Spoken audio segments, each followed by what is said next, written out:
안녕하세요. 먼 길 돌아서입니다. 오늘은 제가 이 애플워치 울트라를 구입했습니다. 그래서 이에 대한 개봉기를 한번 펼쳐보고, 그리고 제가 가지고 있는 모든 애플 제품을 모아서 한번 이 제품에 대한 평가를 한번 내려보겠습니다.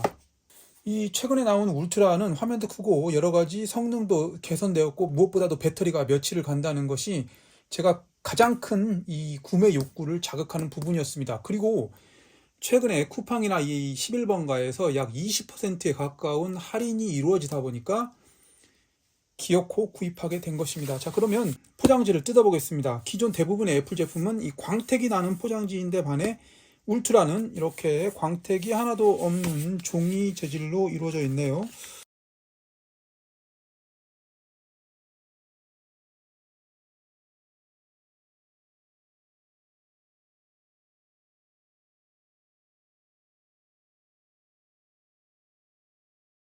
무게는 상당히 더 무거워진 것 같은데, 그걸 떠나서 이 시계가 주는 사이즈에서 마음에 듭니다. 자, 이제 애플워치 울트라를 개봉했으니까 이제 제가 가지고 있는 이 모든 애플 제품에 대해서 한번 이야기를 해보겠습니다. 먼저 가장 따끈따끈한 애플워치는 실제로 스트랩을 착용하면 이와 같은 모양을 가지고 있습니다. 특히 이 스트랩은 수중용이라고 하더라고요. 그런데 이 노란색과 이 티타늄 바디가 잘 어울리는 것 같습니다. 거기다가 이렇게 나이키 바탕 화면을 이렇게 깔게 되면 전체적으로 조화가 잘 이루어져서 매우 좋은 제품이라고 생각합니다. 제가 기존에 가지고 있는 제품은 애플워치 6였어요. 그런데 이 6를 사용하면서 몇 가지 불만사항이 있었습니다. 무엇보다도 이 배터리 용량이 너무나 작다는 거였어요. 일반적으로 대부분의 이런 맥북이나 아이폰 충전기는 도처에 존재하죠. 어딜 가나. 그러나 애플워치 충전기는 실제로 거의 없습니다. 그래서 이 배터리 용량이 작을 경우는 사용하기가 불편하고, 더군다나 화면도 작고, 그리고 왠지 모르게 애플이 주는 그런 경고함에서 좀 부족했던 것 같습니다. 그래서 이 애플워치 울트라는 오늘 하루 착용했는데 상당히 만족스럽습니다. 그러면 제가 가지고 있는 애플 제품이 무엇인지 한번 소개해 보겠습니다. 저는 아이맥 2017년도 산 아이맥을 가지고 있고, 그 다음에 2022년, 정확히 말하면 21년 가을에 신제품을 출시했지만 저는 22년에 샀죠. 맥북 프로 14인치 M1 칩이죠. 그 다음에 아이패드 프로 M1 칩 12.9인치, 그리고 매직 키보드, 애플 펜슬 두 번째 시리즈, 그리고 아이폰 프로 14 맥스, 이렇게 총 다수의 애플 제품을 가지고 있습니다. 잘 아시다시피 이 애플 제품은 가격이 많이 나가죠. 고가의 제품이고, 그 다음에 액세서리가 비싸다는 그런 단점들이 있습니다. 실례로 이 아이패드 프로 12.9인치와 같은 경우 아이패드 본체만 해도 저는 셀룰러 버전을 가지고 있는데 이게 한 170만 원 정도 됐어요. 그 다음에 펜슬이 16만 5천 원, 그 다음에 이 매직 키보드가 45만 원이니까 웬만한 노트북 값을 차지하고 있습니다. 그럼에도 불구하고 제가 이렇게 애플 제품을 끊임없이 고집하는 이유는 그 편의성 때문에 그렇습니다. 이 바탕화면을 잘 한번 보실까요? 이 바탕화면에 파일이 이렇게 총 3개가 있는데, 여기에 있는 파일과 그 다음에 아이맥에 있는 이 파일은 동일합니다. 그뿐만이 아니라 아이패드 프로에서도 이렇게 가면, 파일 앱에 가면 이렇게 같은 파일이 존재한다는 것을 알 수 있습니다. 따라서 이 아이클라우드를 통해서 이 모든 제품이 다 같이 동일한 연동성을 유지하고 있죠. 이게 얼핏 보기에는 별거 아닌 것 같지만 상상을 초월할 정도로 편리성에서 극대치입니다. 이를테면 제가 출근해서는 이 맥북 프로를 사용하는데, 맥북 프로 작업하다가 그냥 그대로 닫아버립니다. 종결시키고 집에 와서 바로 이 책상에 앉아서 바로 연달아 작업을 할 수 있는 것이죠.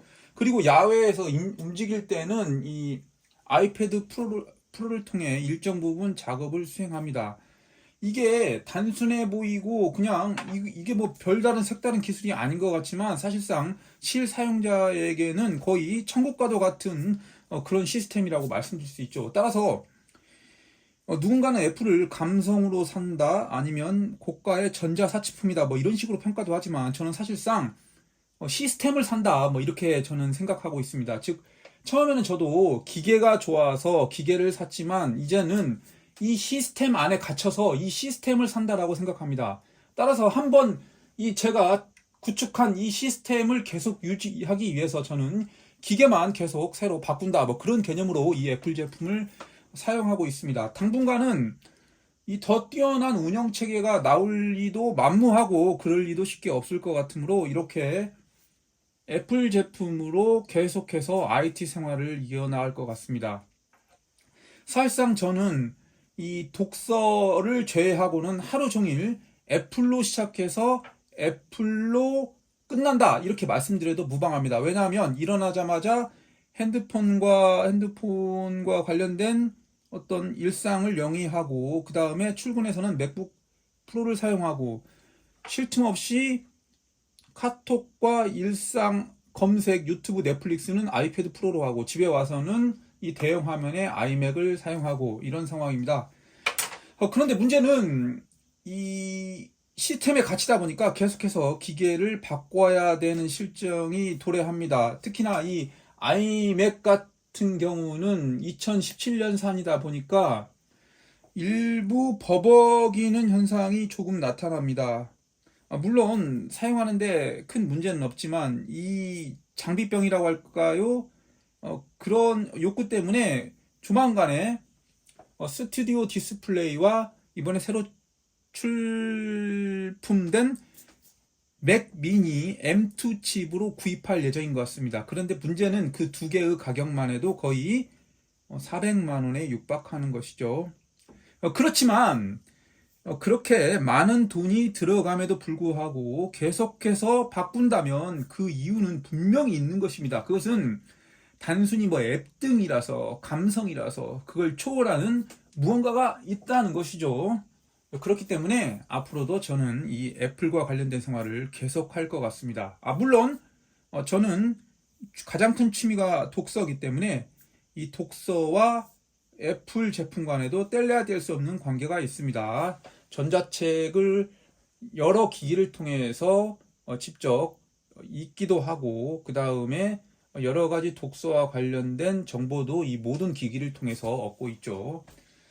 자, 이렇게 해서 제가 가진 애플 제품에 대해서 오늘 한번 이야기를 해봤습니다. 저는 IT 전문가도 아니고 어떤 전자기기에 대한 상세한 스펙을 연구하는 사람도 아니기 때문에 제가 그냥 좋아서 사용한다는 그런 개념 위주로 오늘 애플 제품을 설명해 봤습니다. 이상입니다. 먼 길을 돌아서였습니다.